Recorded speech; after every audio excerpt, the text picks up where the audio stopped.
No one knew that the last moments of this little boy's life would be captured on the treadmill. Inside his own home, his mother stood in court with shaking hands. I thank God. I hate you for not letting me say goodbye to my son, but I thank God your face is not the last one he saw. Because 6-year-old Cory never deserved the pain he was forced to endure, especially not from his own father. It began with something that looked harmless, a treadmill in the living room.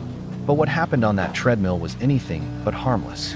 Surveillance footage shows little Cory, terrified and gasping for breath, running as fast as his tiny legs could move.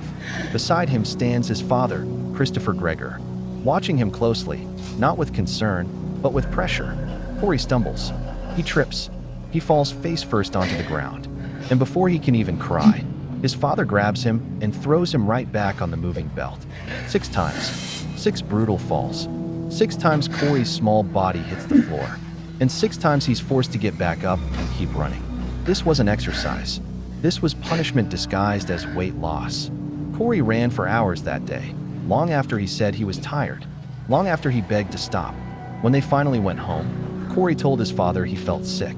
He complained of pain. He said he couldn't breathe properly, but his father ignored him. Days later, Cory collapsed. He began seizing, struggling to breathe, his tiny body giving up after all the trauma it had sustained. Doctors tried everything, but the damage was too severe. The autopsy revealed the truth: blunt force trauma to the chest and abdomen, a torn liver, and injuries consistent with violent falls. Wounds no child should ever have. When Cory's mother learned what really happened, her world shattered. She could not imagine that the man she once loved had been abusing their son right in front of a camera.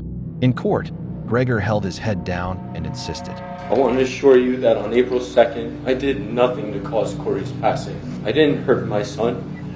But the judge had already seen the footage, the coldness, the force, the neglect. And in that moment, the courtroom went quiet as the judge delivered the sentence. 25 years in prison. Cory will never grow up, never laugh again, never run freely in a park, only on a treadmill where he feared for his life. And all because of the man who should have protected him. So now the question remains, was 25 years enough for what he did to his own son?